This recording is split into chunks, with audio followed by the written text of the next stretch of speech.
Hey, everybody. Hi, everybody. Welcome back to the Weird Science Comics YouTube channel, where I'm going to be going through Justice Society of America, #1, an issue written by Geoff Johns with art by Mikel Janin. And I know that there were mixed reviews for Flashpoint Beyond, the book that led into this, but I liked it. And after also liking the first chapter of Stargirl, The Lost Children, I was even more excited for the start of this Justice Society of America book. One thing to keep in mind while watching this, though, is that I am not a huge fan of the JSA. And it's not that I don't like them. It's just that I haven't read a ton of JSA books coming into this.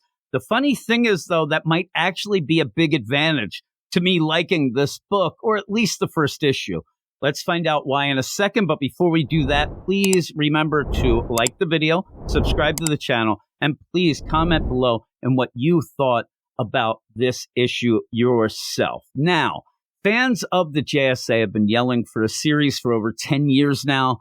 And when this was announced, it didn't seem like there was as much hype as I expected there to be. And maybe it was because of Geoff Johns' reputation on the movie side of things. Maybe the setup in Flashpoint Beyond confused or annoyed people, or maybe the time for the book had come and gone. I don't know. It might be a combo of all those. It might be something else. But the book is here, and I liked it. And I'm glad to say that a lot of people I've talked to are liking it as well. However, I can see why some would be thrown off by this first issue. First off, Geoff Johns continues using time travel and hypertime to progress his stories, and that's going to throw some people off right away. Plus, this is not a great jumping on point for those who didn't read Doomsday Clock, Flashpoint Beyond, all this stuff where a lot of the concepts of hypertime and the timelines were somewhat explained. And here's kind of a test. I'm going to give everybody a test. Now, I don't expect you to be able to fully explain to me how hypertime and the Flashpoint universe are contained in a snow globe tethered by Jenny Slater's watch. But the test is, if you have no idea what I just said, then you're going to have some problems with this book. You might still be able to get through it, but some of the concepts are really going to end up going over your head and may confuse you. Now, even with that, I think the biggest obstacle to liking this, in my opinion, is the start with a team that will likely infuriate longtime Justice Society fans. This is not your grandfather's JSA. We get the JSA of Helena Wayne's future that includes Power Girl, Gentleman Ghost, Solomon Grundy, The Mist, Icicle, Harlequin's son, and Ruby Sokoff, a living Red Lantern ring. There's a legacy to this team, actually, but it really feels like it's more of a desperate times calls for desperate measures type of thing. But also thrown in, Helena seems to really like the idea that it's all about giving people second chances. And I think the best scene in the book is Helena actually arguing that point to her mother, Selena Kyle, saying that, hey, you know, my dad, Batman, if he was alive, I think he would go for this because Batman gave Catwoman second chances, third, fourth, fifth. And if he didn't, Helena herself would never have been born. And she kind of throws that at her mother. Selena still does not like this team. And we end up seeing that even people of this world, just Joe and Jane Public, they don't like the team either. Nobody likes this team. Not even parts of the team like this team. Power Girl seems to just want to kill everybody on the team. She's so upset. But one of the reasons they're all upset is Dr. Fate, Khalid Nassour, has been missing. And in this issue, they do end up finding him. And when they find him, he is a mummified body. It's a timey-wimey thing. It confuses them. And really, they don't have time for confusion. They don't have time to mourn because they are attacked by the Stranger / Perdegaton. That guy has all the time in the world. He has all the hyper time in the world. He has all that.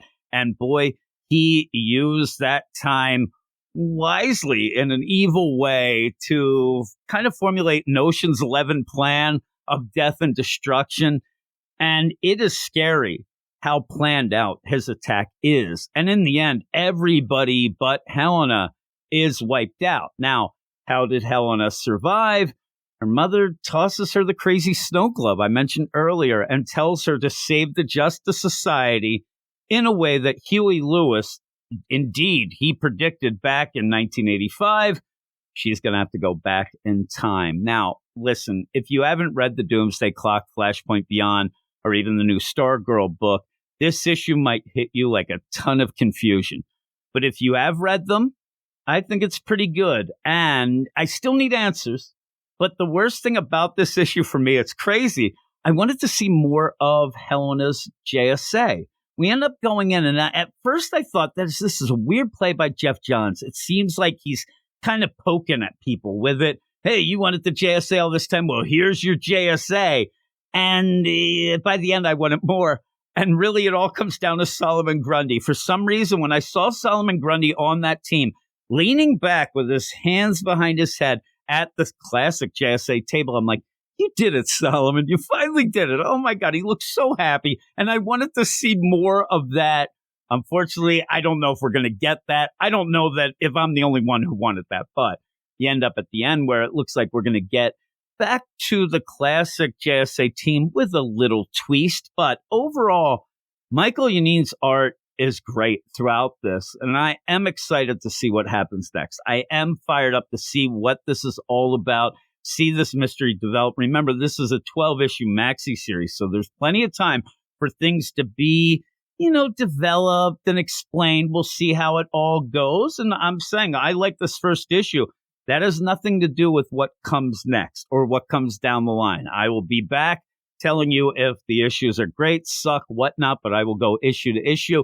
And with that, I'm giving this issue an 8.5 out of 10. And as I said earlier, I'd love to hear what everyone thought. And remember to like and subscribe and check out the links in the show notes for this video to find all sorts of links to Weird Science podcasts, websites, all the world of Weird Science.